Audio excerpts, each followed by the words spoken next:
Hey everybody, just making sure we are on the right page, everything's good, and we'll get with you in a couple minutes here. All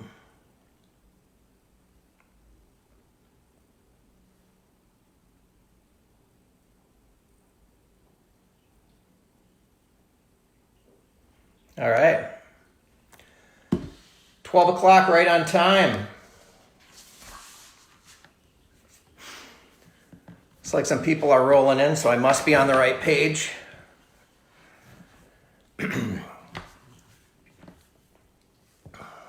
Hope everybody's doing well out there. Looks like some people are joining. I'm getting the thumbs up that the lights are good, the audio's good, so we'll get rolling here. But my name is Aaron Holm, and I am the manager of consumer engagement for Autobot North America. Thank you very much for joining us today. We announced a couple weeks ago that we would be relaunching the Ask Aaron series on typically it's Facebook Live. There's a few other platforms that we've been talking about, but right now Facebook Live, and that's what we've been doing over the last 4 or 5 years since we originally launched this program. And it's a really good opportunity for us at Autobot, me and consumer engagement and the groups that I work with to kind of stay in contact with each other. And over the years, we've used it as a platform to keep you up to date, the Autobot community, on all things going on at the organization, some of the conferences that we'll be attending, some of the events that we're sponsoring.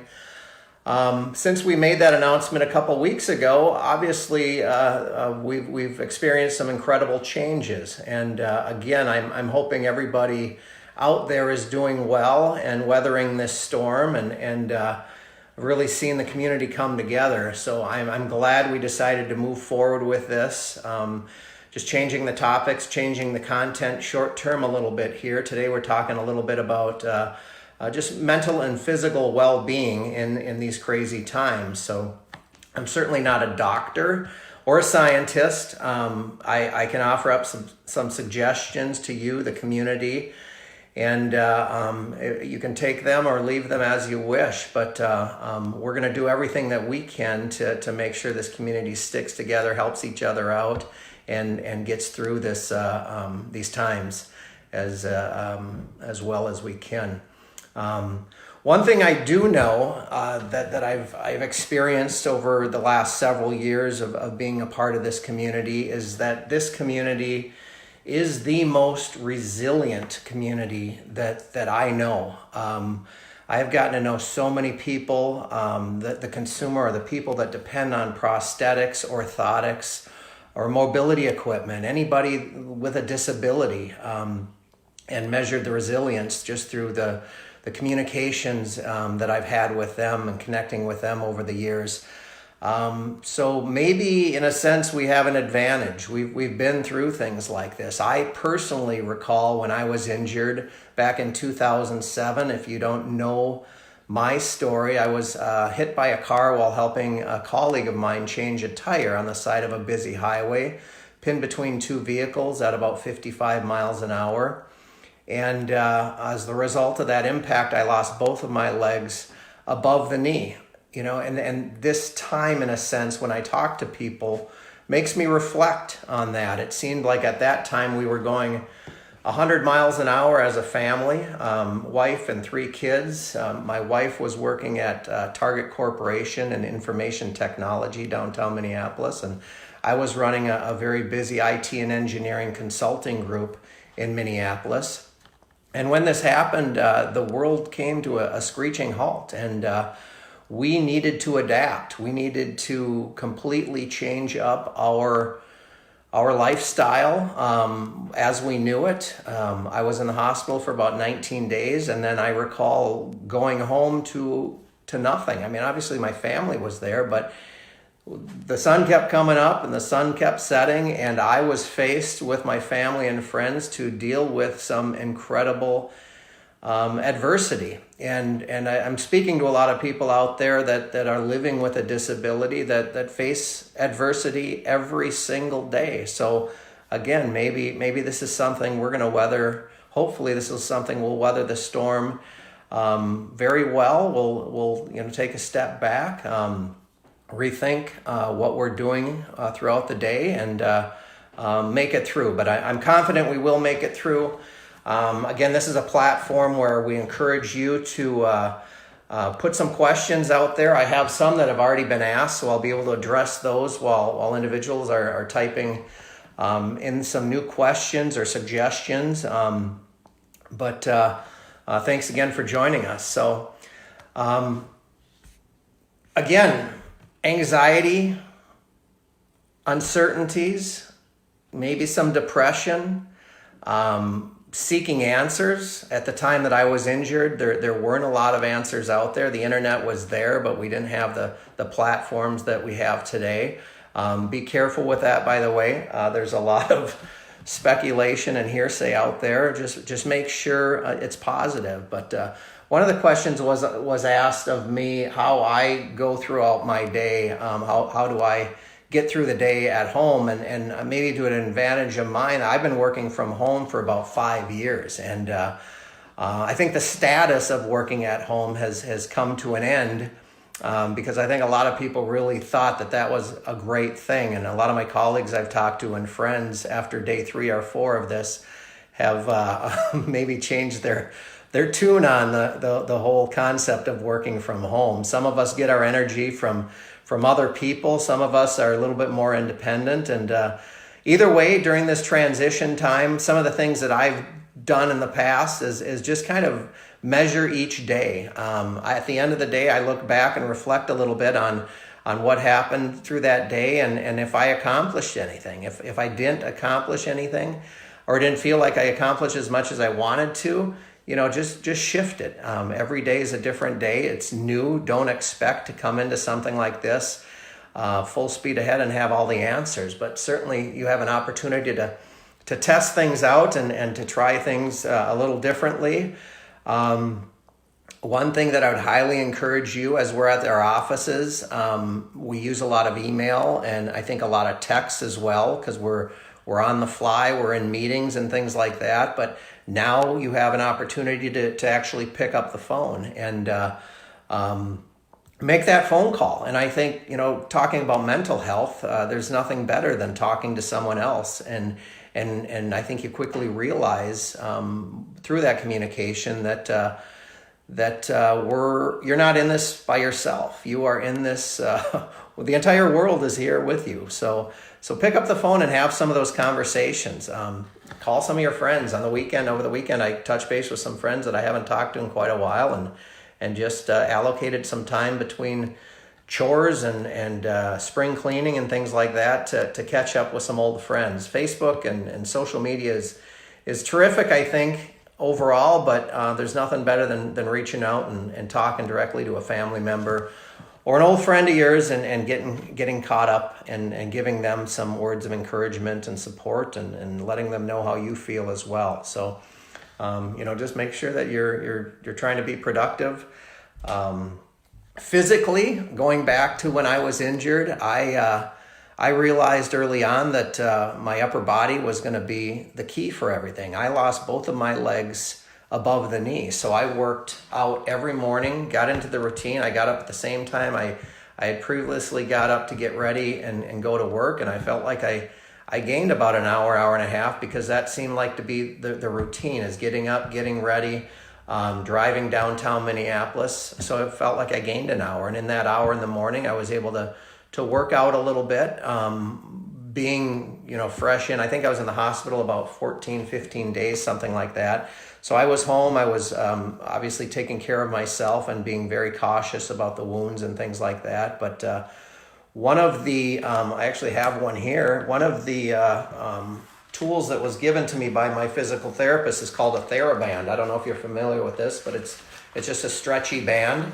And you can get them for $13 on Amazon.com. I think it comes in like a 4-pack or something. But individuals that are new to this community, maybe recently suffered an amputation, a setback that they're dealing with, that was an incredible tool for me I wasn't able to lift heavy weights at that time, and again, I was nursing some pretty serious injuries, so got to be very careful with my heart rate, etc. But that was something that really worked for me, and everybody that's found themselves at home. It doesn't have to be going to the gym like maybe we were used to, maybe we were accustomed to, but find some things around the house that you can do. If you got some weights around the house, use them. Walking, I get outside as much as I can. Our community has sidewalks and trails. Use them as much as you can. Obviously, we're practicing social distancing, but a good brisk walk in the morning when nobody's around is a great solution, and it certainly gets your heart rate up and makes the day. It seems gets that energy level up throughout the day. And for people that are dependent on prosthetics, there's nothing that I can suggest more than getting into a physical routine. If you're new at it, or if you've been dependent on a prosthetic for quite a while, but your prosthetic is going to fit so much better when you get into some sort of physical routine. You're missing a lot by not getting out of the house and running those errands and going to work. So make sure you do something, whether it's in your home or whether it's in your neighborhood community, keeping in mind any restrictions that have been placed on your communities, obviously, but get out and do that. Your prosthetic is going to feel better. It's going to fit better. It's going to function better. You are going to eliminate, if you don't wear your prosthetic, you're going to build up some fluids in your residual limbs. And then when it comes time to put that prosthetic on, you will have some issues. If you have fluid buildup, it obviously is not going to fit like you want it to fit. And, you need to keep in mind that our practitioners are very busy right now with the people that they need to serve in emergency cases, etc. So we can do our part to not overwhelm them, I think, by taking care of ourselves and doing some simple things like staying active, eating healthy, wearing that prosthetic every day to try to avoid those calls to them and let them focus on their business. Something I did the other day, just knowing that there might be an influx or a change here in the future, just kind of foreshadowing maybe, is I requested, I know I'm going to be in need of new liners and sleeves in the near future, so I simply picked up the telephone and called my primary physician's office. I didn't talk to him directly, but I pushed the number for the business line. I talked to the business line and let them know what I was hoping to do, and they said they can take a message for the physician's assistant.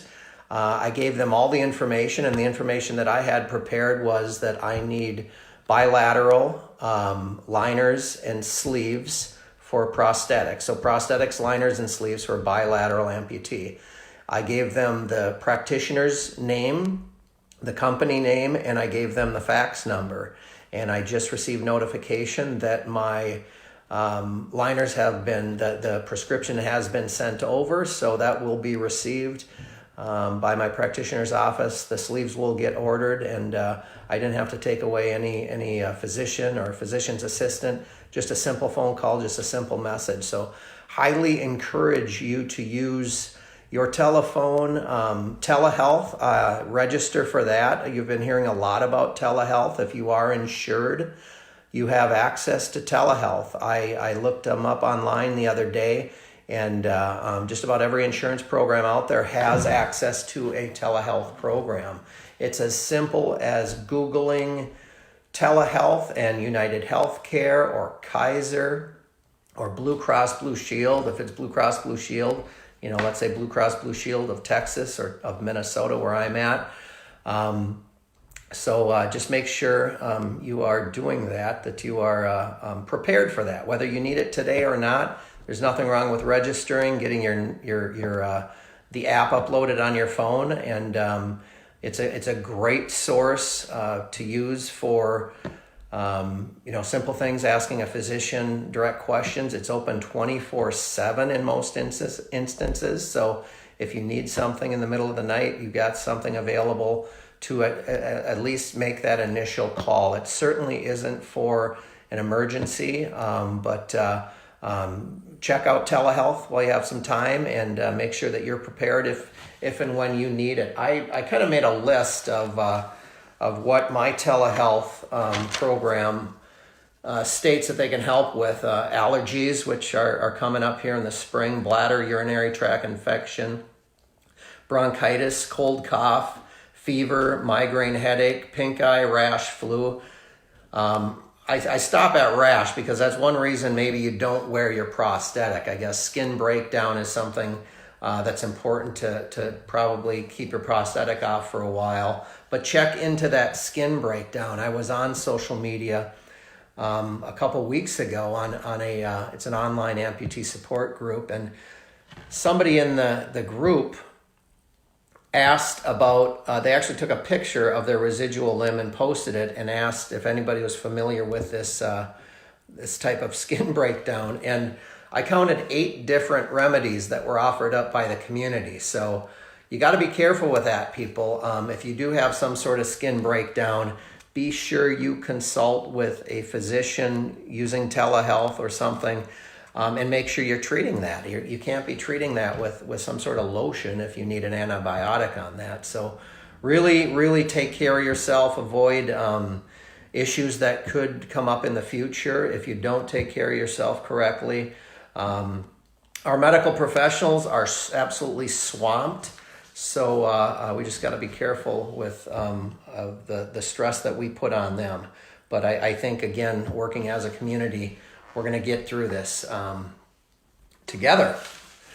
Let's see. Let's check out some of the questions that have been asked of me. Like my glasses, I just wear these for small print. Considering those with families, how do you keep your kids and family motivated to stay active and off the screens during this time, since we know that physical activity is so important to mental health?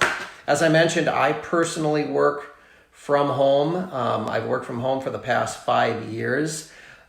Today now, with the kids home from school, we certainly have some additional bodies in the office, which I'm getting used to. I'm thinking of putting a water cooler in the foyer, just so we can catch up with the family. But they're under a distant learning program that was put in place. Our district in Minnesota experiences bad weather days or snow days quite often. So our district was very prepared. The kids have laptops. The kids are at home and able to keep up with their online or learning environment, which we call distant learning here. My wife actually works for the school district in information technology, so we get updates every day on how things are ticking. She's still going in every day to make sure that this technology is in place, is in working, and is supporting the thousands of kids in our district that are dependent on this. I'm a little bit more flexible with the indoor activities. They are used to me basically telling them to get their butts outside after maybe a half an hour or 45 minutes on the screens, but become a little bit more flexible. I hear the pounding of the basketball out and back right now, so a couple of the kids are out there playing some basketball and getting some activity in, and their routine is a little bit back and forth, a little bit different, but we got to eliminate the screens or reduce the screen time, certainly outside of the educational part of it, but a little bit more flexible these days. Another thing is, I mentioned earlier, going for a walk, going for a bike ride. I have a hand bike, and now that the weather's warming up a little bit here in Minnesota, I try to get out every couple of days. I mix up my routine. If I can work out inside one day and then get out and do the bike ride another day, just kind of choose your battles with the weather here in Minnesota. But really something cool that I saw, I think it was Monday when I went out for my ride. There's some private trails around our community here, and I was taking the trail I take every time I go for a bike ride. But I quickly noticed some chalk drawings on the sidewalks. And as I drove by them, I started reading the notes that someone had put out and seeing the heart shapes and things like that. And I read the message, stronger or stay strong, and you got this, and we're thinking about you, or we'll get through this together, and just all these really heartfelt messages that were written, and I bet it was for about a half a mile throughout the trail that I was riding, and I couldn't help but smile as I was checking this out during my bike ride, and thought that, that's probably some young family that took a walk on probably Sunday afternoon, and decided to not just take care of their own selves, but help somebody else out. They had others in mind while they were riding on the sidewalk to get through this, and just words of encouragement. So I really thought that was cool, and maybe we'll see a lot of that. I certainly hope when this all goes away, which it will, that I go for another bike ride and I see that again, because we could all use that in our lives, a little encouragement from others, and just a reminder that others are thinking of us, and we're thinking of them, I guess. So thank you for that question. How do you stay active and not get bored? Do you do different things on different days? I just mentioned I ride my bike, and we also have a little workout facility in our house that I try to use every other day. So kind of mix up that routine a little bit. I've been cooking dinners a lot for the kids, which is okay. I like cooking, but our eating habits and sleeping habits are a little different. I don't know if I mentioned earlier about having the kids at home, but if anybody is conducting a virtual sleep study of sorts, I have a few candidates that I'd like to throw into the pool to consider. These kids certainly need a study, I think, behind their sleeping habits. But doing different things. We have to avoid the stores as much as we can, but when you do get there, park a little bit further away. I grab a cart, and we talked about doing some videos about this as well, but I grab a cart from the cart corral. I park towards the end of the parking lot, the farther end, just to get in some extra steps. You're not spending as much time in that store walking around. You're kind of targeted, going after what you're there for, and getting out of there. So maybe take that time in the parking lot to take some extra steps and get some extra exercise in. Getting some of my questions here. My daughter is keeping an art journal for a healthy use of screen time. She's using YouTube to learn to draw. That's fantastic, Amy. My neighborhood has a teddy bear scavenger hunt. I'm not going to do that. It's a great idea, though.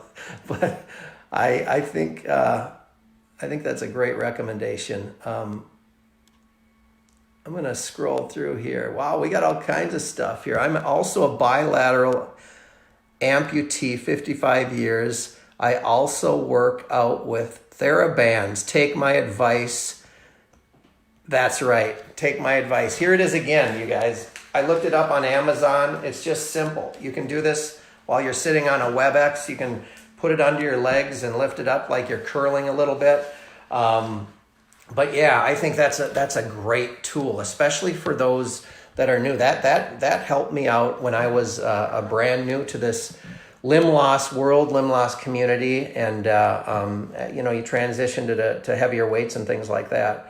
Ralph I went for a bike ride the other day. That's because I have a broken foot, waiting for the hospital to call me to fix it. Well, good luck with that, Ralph. That's tough to ride a bike with a broken foot. I personally have a hand bike, and I don't wear my prosthetics when I hand bike. It's a lot easier to turn. I don't know if you've seen a hand bike. Maybe I can get some video of that as well. How did you handle the uncertainty of how long it would take to return to life? That's my struggle, the unknown. Yeah, that Amy, that was incredible. I mean, and like I said, it's very similar to what we're facing with today is the uncertainties, the unknown, the information that we're seeing, what to believe. But what I did at that time was identified what I knew was going to be successful in my recovery, and I stuck to it. Mine was an auto accident. There was all kinds of things revolving parts or moving parts around me. There's litigation going on. My attorneys contacted me and asked me if I wanted to attend trials and things like that. If it wasn't necessary, if it had nothing to do with me reaching the goals that I had set, I washed it aside. You can make a list of the top 5 to 10 things that you want to accomplish during these times, and stick to them. Put things away. You got to consider family first. If you're working from home, obviously huge priority. Mental, physical well-being. What are you going to do? You're going to get some sort of activity, some sort of workout routine in place. Eating healthy. Make a grocery list. It used to be we could go to the grocery store and kind of scavenger around and figure out what we wanted. Make a list and stick to it. Get in there and get out of there. But make sure you are stocking up. And if you're not, call someone who might be able to help you out. I went out and bought groceries for my parents last weekend and delivered it directly to them. They're in confinement right now. They're high risk, so I went. They have indoor parking at their condominium. We were able to put it in a park and our cart in the parking ramp down below, and my mom came down to get it. But help people out. I mean, there's no question about it. We all need each other, so can't stress that enough. I'm scrolling back a little bit here. Thanks for watching, everybody. Do you have a personal mantra? What do you say to yourself to keep yourself positive? I don't know if I have a personal mantra, but my family, I think, is what keeps me going. You think about what these kids are going through, the thoughts. We've got a 15-year-old, we've got a 19-year-old, and a 18-year-old. What's going through these kids' heads. I grew up a little differently. The things that concerned us as kids were completely different than the things that concern us. So I don't have a personal mantra or do anything really other than what I've covered already for my personal well-being, but I do that for them to make sure that I'm here for them, my family, my parents, and my spouse's parents. So I think that's kind of what keeps me going. So I think that's a great question. Identify what you want to do, what you want to accomplish, whether it's for you or somebody else, and make that list and stick to it. What else? Any other questions for me? I can kind of go through what's been asked already and see if there's any more here.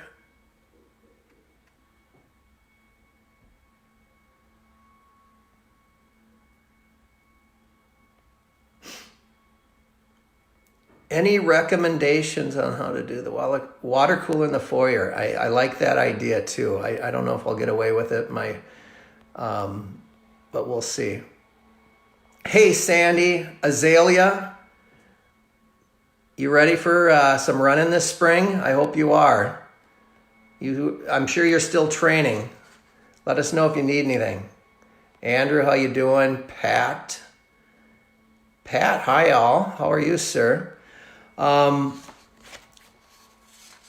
is it providing care in the midst of this? Pat, you tell me. I would love to know how. Oh, there you go. It's to Pat. Yeah, Pat is at Advanced Arm Dynamics, and he says it's challenging. It's challenging. I've talked to a lot of the practitioners out there, and like everybody, they've shifted gears as well in their practice. Talked to one practitioner who had 4 people coming home from spring break that needed to self-quarantine. So they were down 4 practitioners in a very busy time with high demand. And some of them are saying that there's been cancellations, but last minute cancellations. And that's going to change. We still need our product. We still need our people. Practitioners, the prosthetists are still out there practicing. Maybe we can connect with Pat or somebody else to get on one of these in the future and kind of talk through this and give some additional suggestions on how we, the people that depend on these products, still can get access. Autobot is still producing these products. Our manufacturing facilities are up and running. Certainly Pivot, they pivot as well as everybody has, but they are working to accommodate the needs of people. I told you I just ordered liners and sleeves I don't expect any delays on those, but I did when I did call my practitioner's office to let them know that the prescription would be coming. I also told them that it's certainly not urgent. Do not make that a priority. So still get your things done. Still make sure your components are working out for you. And I see that Azalea's running. I have mastered my running leg. We're going to have to get some video. Sandy, maybe send some video of Azalea out there running in the maybe some park somewhere or something. So you guys, that's about all I have for right now, unless anybody else has some questions. It's you're not in this by yourself. The entire world is in the same boat, and that's a pretty big boat. And I'm confident that we're going to come out of this, and we're going to come out of this hopefully soon. And remember these times. I think that's the biggest thing is when we do come out of this is remember each other and remember the positivity that we're seeing in individuals and the uncertainties that people are feeling if they're just brand new to this community, brand new with a disability. The uncertainties are great early on, and I think it gives everybody else in the world an opportunity to realize what we are talking about the adversities that we face every day living with a disability. So thanks a lot for joining us today. We have some pretty cool things coming up. We're talking about some interviews with some special people in the next several weeks. So please stay tuned to Autobot's social media program, Facebook, Instagram, Twitter, and we hope to see you again very soon. Stay healthy, everybody. Take care.